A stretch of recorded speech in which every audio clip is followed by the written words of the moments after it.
In Austin, Texas, Chef Fermin Nunez is helping transform the city's culinary scene and picking up scores of prestigious awards along the way. His colorful and inventive recipes use flavors from Mexico to highlight food that is pure Texan. After starting his restaurant Suerte in 2018, Nunez has opened 2 other wildly successful establishments.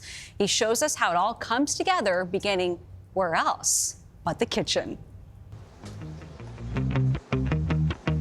We buy things, we chop them into little things, and we charge them more than what we paid for it. Restaurant 101, you heard it here first. Fermin Nunez has the formula down pat at his celebrated premier restaurant Suerte. We're gonna go 72, all this. Oh, amazing. Fresh, local ingredients, cooked using techniques from his childhood in northern Mexico. We're gonna take this beautiful food to 2A, please. Every tortilla that you have at Suerte with your meal comes from the masa that was ground this morning, not refrigerated, cooked to order. Nunez calls this the backbone to Suerte. Masa, or dough made from dried corn. A team is dedicated to pressing up to 3,000 tortillas from it each day. A team with a fast, yet turns out delicate approach. Gotta put some muscle to it. Okay.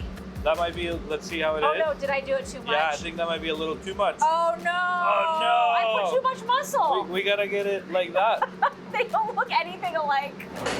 The chef takes pride in introducing diners to a different version of Mexican flavors. We have big-eyed tuna. And says the cuisine itself has often been overlooked. It's the beautiful thing about Mexican cooking that it's one of the few cuisines that teaches you how to burn things on purpose.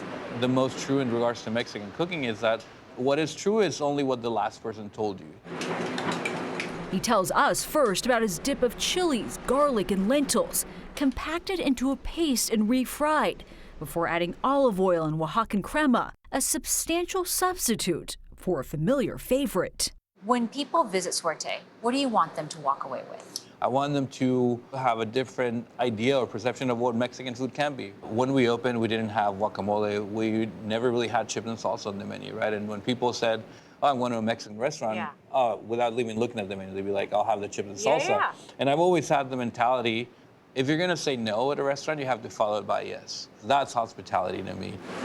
Also part of Nunez's hospitality, a brightly colored tostada, oak grilled sweet potatoes, You got to start with tortilla. and a flavorful barbacoa of smoked goat with salsa cruda and roja. It is smoky. But few dishes have been with a 35-year-old as long as this.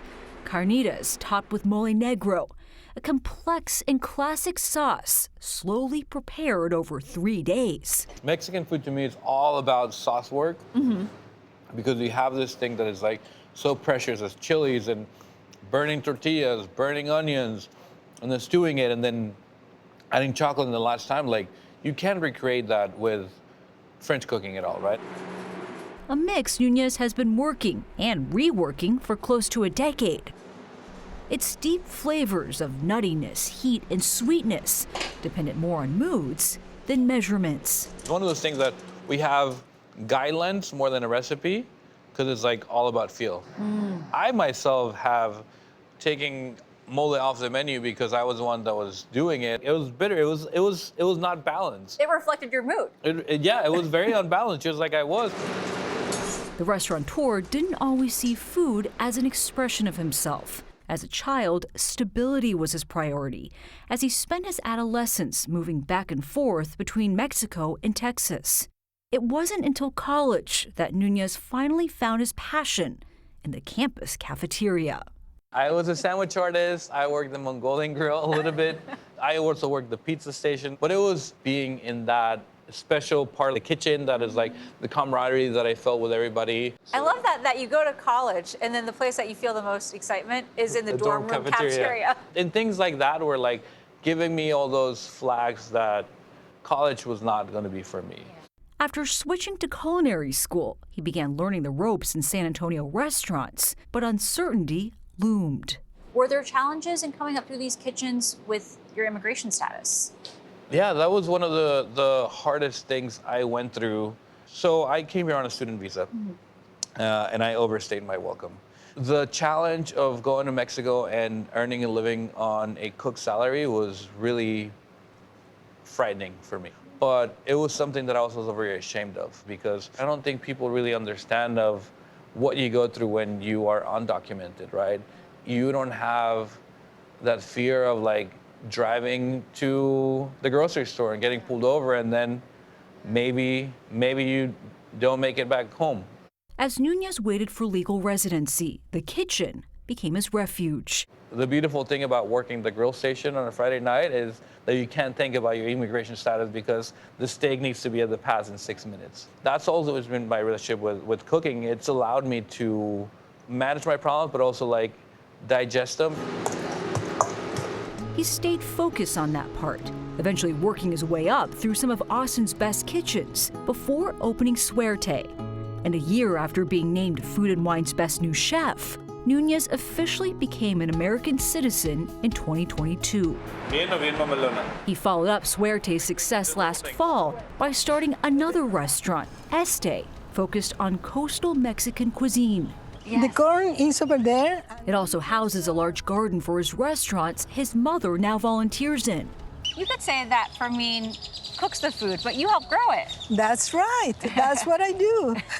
So this is your crop right This here. is my crop here. Yeah. Yes. Something Nunez made possible by sponsoring her residency, and they hope her soon-to-be citizenship.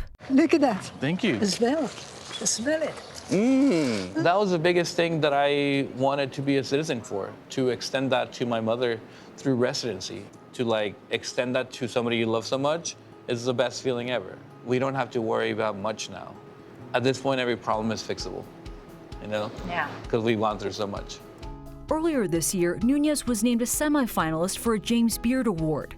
And Este has been repeatedly hailed as one of the best new restaurants in not only Austin, but the country. When you think about that and you think about what you went through.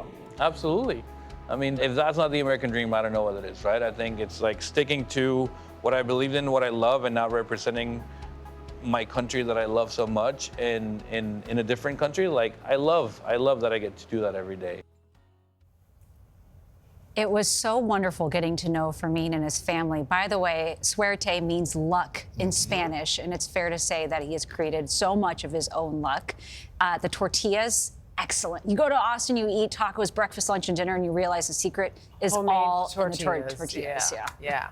Cheers to that. Cheers. What do we have here? We have quite a bit of alcohol. Quite a beverage. A way to start your Very day. nice There's pour, no doubt about but it. it has some. This is my breakfast smoothie. I love, and it looks like you're sitting in the restaurant right now. You can't see behind you, in there. It looks I enjoy very this. nice. This is- Bottoms up. The Dish is sponsored by Oceana Cruises. Your world, your way.